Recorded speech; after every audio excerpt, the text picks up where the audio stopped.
Suatu ketika, sahabat Abdullah bin Ummi Maktum yang tunanetra berkata kepada baginda Rasulullah SAW, "Wahai Rasulullah, aku tidak memiliki seorang penuntun yang menuntunku ke masjid." Dia meminta kepada baginda Rasul untuk memberinya keringanan sehingga dapat sholat di rumahnya. Baginda Rasul SAW memberinya keringanan tersebut. Namun, ketika Abdullah bin Ummi Maktum berbalik, beliau memanggilnya dan berkata kepadanya, "Apakah engkau mendengar panggilan sholat?" Ia menjawab, "Ya." Lalu beliau bersabda, "Penuhilah panggilan azan tersebut." Hadis riwayat Muslim. Dalam redaksi hadis lain, direwayatkan bahwa Amr bin Qais yang dikenal sebagai Ibnu Ummi Maktum sang muazzin, ia berkata, "Wahai Rasulullah, di Madinah banyak terdapat singa dan binatang buas." Kemudian baginda Rasul sallallahu alaihi wasallam bersabda, "Apakah engkau mendengar hayya 'alas shalah, hayya 'alal falah? Kalau engkau mendengarnya, penuhilah." Hadis riwayat Abu Daud An-Nasai. Ada kisah menarik yang dialami Abdullah bin Ummi Maktum.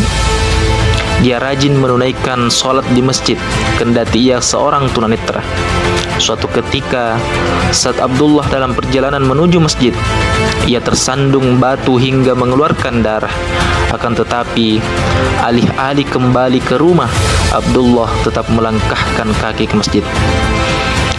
Keesokan harinya, Abdullah kembali berjalan menuju masjid untuk menunaikan sholat dengan luka di kakinya akibat tersandung. Menariknya, selama beberapa hari ada seseorang yang membantunya berjalan menuju masjid. Rasa penasaran Abdullah pun menguat. Ia bertanya, siapakah pemuda yang menolongnya mengantar ke masjid? "Wahai saudaraku, siapakah namamu? Aku ingin mengetahuinya agar bisa mendoakanmu kepada Allah," tanya Abdullah. "Apa untungnya bagimu mengetahui namaku? Sedangkan aku sendiri tak mau engkau doakan," jawab pemuda tersebut. Sembari memegang tangan pemuda tersebut, Abdullah pun menyampaikan supaya pemuda itu tidak membantunya.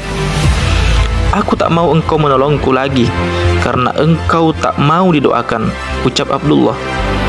Akhirnya, pemuda tersebut memperkenalkan diri. "Wahai Abdullah Ummi Maktum, ketahuilah, sesungguhnya aku adalah iblis." Kontan saja Abdullah tersentak. "Kalau memang engkau iblis, mengapa engkau menolong dan mengantarku ke masjid? Bukankah engkau harus mencegahku ke sana?" tanya Abdullah masih kaget campur heran.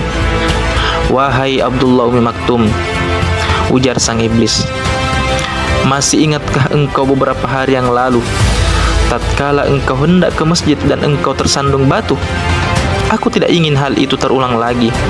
Sebab lantaran engkau terjatuh, Allah telah mengampuni dosamu yang separuh.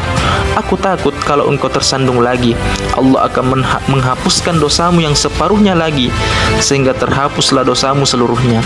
Tentu sia-sialah tipu dayaku selama ini," jawab iblis. Dari kisah tersebut, kita belajar bahwa iblis akan selalu menggoda dan menyesatkan manusia, serta berusaha membelokkan orang yang beriman ke arah yang sangat tidak disukai Sang Pencipta.